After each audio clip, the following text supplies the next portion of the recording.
Why are your favorite YouTubers quitting? I don't know about you, but it feels like every other week, another successful creator stops making videos, leaves the platform, or just announces they're taking a break. Creators like Tom Scott, Matt Pat from The Game Theorists, Parker Walbeck from Full-Time Filmmaker, Maddie Hapoya, Caleb from DSLR Video Shooter, Nicholas Crystal, Matt Davella, or even Jordy from Cinecom.net. And the list goes on and on. As a small YouTuber that wants to grow on the platform, it's very discouraging to see a lot of my favorite creators leaving. But maybe there's something you and I can learn from this. I've spent hours watching I'm Quitting YouTube videos and have written down the most common factors that pushed successful creators off the platform. And in this video, I'm going to reveal those factors, share examples from top YouTubers, and the lessons we can learn from them. Reason number one is burnout, and this can come from sticking to a rigorous upload schedule. The cycle is the endless nature of a YouTube upload schedule. The fact that the second that you put out one video, you're already working on the next video. There's been a video a week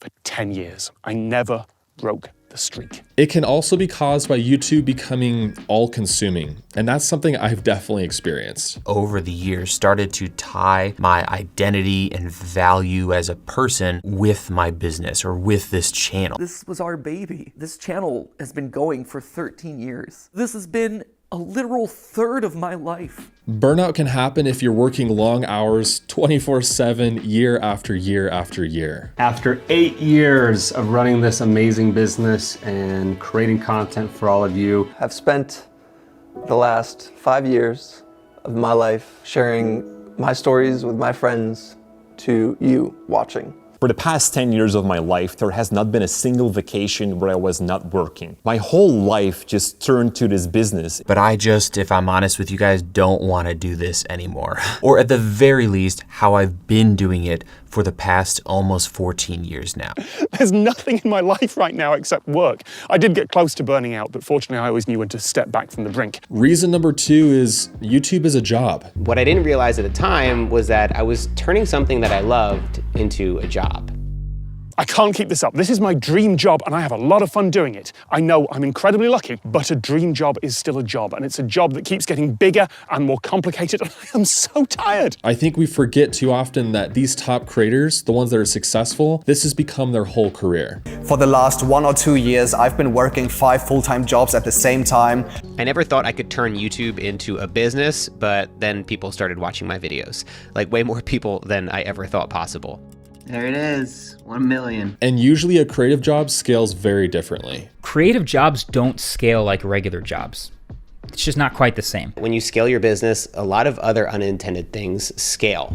Things like emails, tasks, obligations, expenses, calls, problems, difficult conversations, meetings, stress. Successful YouTubers can often have multiple bosses, long hours past a 9 to 5, and even increasing management responsibilities. I could keep making bigger and better things, keep climbing the ladder, build a business, hire full-time employees, and end up as a manager. What goes on behind the scenes in managing this business, that's something that nobody sees. Manage a business that tells people to be creative. As the YouTube game changed over the years, as the channel became bigger, as my own standards became higher and higher to keep pace with all the people I was collaborating with and competing with. Reason number three is a fading passion. I started out with the freedom to make videos about whatever I wanted to, but more and more I felt like I had to do it. I had to create videos every month. I had to fill the feed. I had to make another course. I was just super excited to share what I was learning, my experiences with the rest of the world. I am a maker at heart. I started this channel almost 14 years ago, and it's taken me this long to realize that I really am a maker who happened to become a YouTuber. I think the biggest problem that I had with outsourcing my work wasn't just that it was hiding my greatest strengths.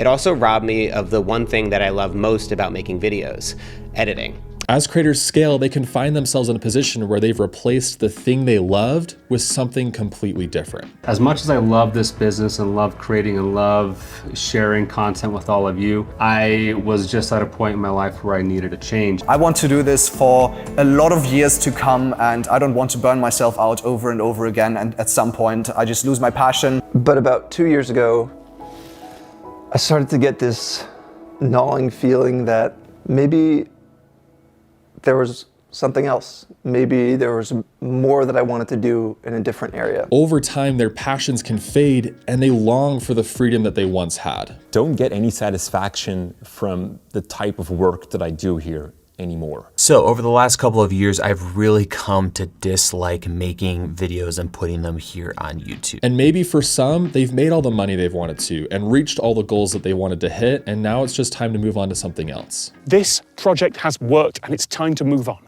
I'm still going to be looking for interesting things to film here. There'll probably still be videos here from time to time. I really do love doing this. I just know that this chapter of my life is coming to a close. I'm an entrepreneur is what I am. Filmmaking, video production has been a part of that entrepreneurial journey for me, but there's more things I want to do in life. Yeah, I just decided to take a break from YouTube and focus 100% on creating the best possible online course. I'm not actually stepping away from Yes Theory. I'm just stepping into a different part of Yes Theory. And for me, that part is writing and investing in business behind the scenes. Reason number 4 is time with loved ones. These creators can give countless hours to grow their channels, and we forget that it's consumed years of their life. I don't love the fact that Steph and I have been work first for over a decade. I'm sitting down at dinner with my best friend, and we're talking about business logistics. I now have 3 kids. I'm just kind of getting overwhelmed with family life. I love the business, but it's too much for me to handle to keep it up to what I know it can be and should be. Not only that, but their families have changed over the years, and that can shift a YouTuber's priorities. Being there for once during the holidays, being there with my family and friends, it's something that I look so much forward to. You ever noticed how everyone is talking about balance? Except I don't think I've ever met a person who's arrived at balance. My life has changed in the last 13 years. I mentioned Ali before. He's the coolest little dude, and he's getting older by the minute. I want to be able to spend more time with him. An amazing 8 years for me that has changed my life, changed my family's life, allowed us to be in a position financially where I can spend more time with my kids and do some of the other things I'm passionate about. In most cases, these creators have been working 5, 10, 15 years on their channels, making hundreds of videos, and growing their audiences into the millions. And that's a lot of work. But not every YouTuber is actually quitting YouTube or the act of being creative. In reality, they just want to return to the reason they started this all in the first place. And that's doing what they are passionate about with the people they love. As younger creators, we should remember to avoid the endless cycle of creating just for the algorithm. We should scale our businesses holistically, delegate any tasks that we don't love, and keep the ones we are passionate about. And finally, prioritizing our family first. Thank you guys for watching, and I'll see you in the next one.